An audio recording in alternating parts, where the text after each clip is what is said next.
دو چیزیں انسان کو خوبصورت بناتی ہیں، نمبر ایک اس کا اخلاق ہے، نمبر دو اس کا کردار ہے۔ اخلاق انسانیت کی تکمیل کے لیے ضروری ہیں، انسان کی تکمیل کے لیے، انسانیت کی تکمیل کے لیے اس کا با اخلاق ہونا ضروری ہے۔ اور دوسری چیز کردار ہے، کردار انسان کی حسن انسانیت کے لیے ضروری ہے۔ اخلاق با اخلاق شخص یہ تکمیل انسانیت کو پایہ تکمیل تک پہنچاتا ہے، اور اسی طرح با کردار انسان یہ انسان کو خوبصورت بناتا ہے، اپنی شخصیت کو سنوارتا ہے،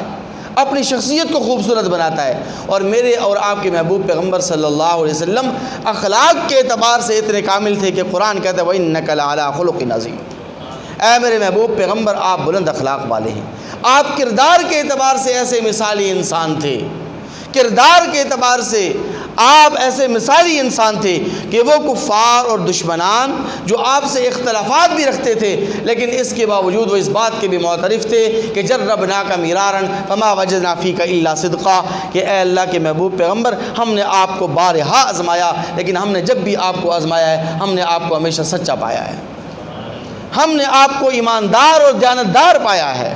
یہ جملے نبی کریم صلی اللہ علیہ وسلم نے کوہ صفا کی پہاڑی کے اوپر ارشاد فرمائے تھے، جب آقا علیہ الصلوۃ والسلام نے کوہ صفا پر تمام قبائل کو جمع فرمایا اور آپ علیہ الصلوۃ والسلام نے ان سے کہا لقد لبثت فیکم عمرا من قبلی افہل وجدتمونی صادقا ام کاذبا، کہ میں نے تمہارے درمیان 40 سال گزارے ہیں، کوئی تھوڑا عرصہ نہیں ہے، کم عرصہ نہیں ہے، ایک ہفتے کی بات نہیں ہے، ہفتہ 10 دن کی بات نہیں ہے، مہینے کی بات نہیں ہے، سال کی بات نہیں ہے، 40 سال میں نے تمہارے درمیان گزارے ہیں۔ افہل وجدتمونی صادقا ام کاذبا، تم نے مجھے جھوٹا پایا ہے یا سچا پایا ہے؟ تم نے میرے ساتھ معاملات بھی کیے ہیں، معاشرت بھی کی ہے، تم نے میرے ساتھ تجارت بھی کی ہوگی، کاروبار بھی کیا ہوگا، اور بھی بہت سارے معاملات کیے ہوں گے۔ اور پھر نبی کریم صلی اللہ علیہ وسلم یہ اعلان اور یہ چیلنج کفار کے مجمع کے اندر ارشاد فرما رہے ہیں، اپنے یاروں کے درمیان نہیں فرما رہے، اپنے جان نثاروں کے درمیان نہیں فرما رہے ہیں، ان کفار کے سامنے آپ یہ چیلنج کر رہے ہیں، کیونکہ وہ کفار آپ کی غلطیوں کو اور آپ پر طعن و تشنیع کو موقع کی غنیمت سمجھتے ہوئے فوراً آپ پر کیچڑ اچھالتے تھے کہ کب ہمیں موقع ملے اور آقا علیہ الصلوۃ والسلام پر کیچڑ اچھالے۔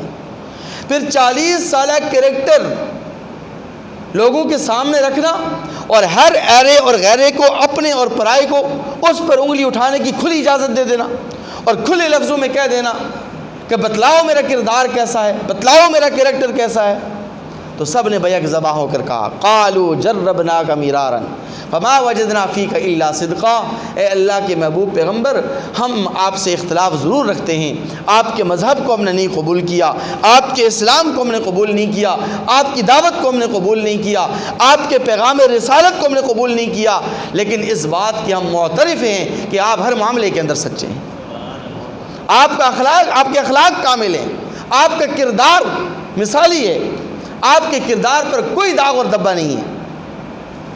نبی کریم صلی اللہ علیہ وسلم کتنے بلند اخلاق والی۔ آپ علیہ الصلوۃ والسلام کے پاس رات کو ایک مہمان ٹھہرا، ایک غیر مسلم، ایک کافر۔ آپ علیہ الصلوۃ والسلام اس کی مہمان نوازی کی، کھانا کھلایا، رات کو سلایا۔ صبح جب وہ اٹھا تو اس نے دیکھا کہ اس نے نبی کریم صلی اللہ علیہ وسلم کے بستر پر پیشاب کر دیا، پاخانہ کر دیا۔ اب جب وہ صبح اٹھا اس نے دیکھا ہے تو یہ تو مجھ سے بہت بڑی غلطی ہو گئی ہے، یہ تو بہت بڑی زیادتی ہو گئی ہے،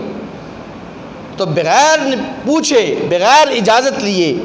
وہ چلا گیا وہاں سے، اس خوف اور ڈر کی وجہ سے کہ نبی کریم صلی اللہ علیہ وسلم مجھے ڈانٹیں گے، انہیں میری مہمان نوازی کی، میرا اتنا خیال رکھا، رات کو مجھے کھلایا پلایا سلایا اور میں نے ان کا بستر گندا کر دیا۔ اب وہ چلا گیا اور جلدی میں نکلتے ہوئے وہ اپنی تلوار وہاں پر بھول گیا، نبی کریم صلی اللہ علیہ وسلم کے پاس اپنی تلوار چھوڑ کر چلا گیا۔ جب راستے میں پہنچا، آدھے راستے میں پہنچا تو اس نے کہا کہ اوہو میری تلوار رہ گئی۔ اور اس دور کے اندر تلوار یہ لوگوں کا بڑا قیمتی اثاثہ ہوا کرتا تھا، جیسے آج کا سونا چاندی ہے اس دور کے اندر، کیونکہ وہ لوگ میدان عمل، میدان جہاد کے اندر اور میدان جنگ کے اندر ہمیشہ برسر پیکار رہتے تھے۔ تو اس نے کہا کہ تلوار چھوڑنے کی چیز تو نہیں ہے، اس کو چھوڑا تو نہیں جا سکتا، چلیں چلتا ہوں، کیا زیادہ سے زیادہ مجھے ڈانٹ لیں گے، زیادہ سے مجھے برا بھلا کہہ دیں گے یا 2-4 تھپڑ لگا لیں گے، چلو چلتا ہوں۔ جب وہ کافر نبی کریم صلی اللہ علیہ وسلم کے پاس دوبارہ پہنچا اپنی تلوار لینے کے لیے، تو وہ حیران اور ششدر ہو گیا کہ جب اس کی آنکھوں نے یہ منظر دیکھا کہ نبی کریم صلی اللہ علیہ وسلم اپنے ہاتھوں سے اس بستر کو صاف فرما رہے ہیں، اپنے ہاتھوں سے بستر کو صاف فرما رہے ہیں۔ وہ کافر آگے بڑھا، نبی کریم صلی اللہ علیہ وسلم نے پہل کرتے ہوئے کہ یہ شرمندہ نہ ہو جائے، اس کی عزت نفس مجروح نہ ہو جائے، آپ علیہ السلام نے آگے بڑھ کر تلوار اس کے سامنے کر دی، یہ آپ کی تلوار۔ نہ ڈانٹا نہ ڈپٹا، نبی کریم صلی اللہ علیہ وسلم نے اس کو برا بھلا کہا، نہ آقا علیہ السلام نے اس کو تھپڑ لگائے، نہ آپ علیہ السلام نے کوئی گلہ اور شکوہ کیا، بلکہ فرمایا یہ آپ کی امانت، یہ لے لیجئے اور چلے جائیے۔ اس نے کہا نہیں اللہ کے رسول، اب ایسے نہیں جاؤں گا، اب آپ کا غلام بن کر جاؤں گا،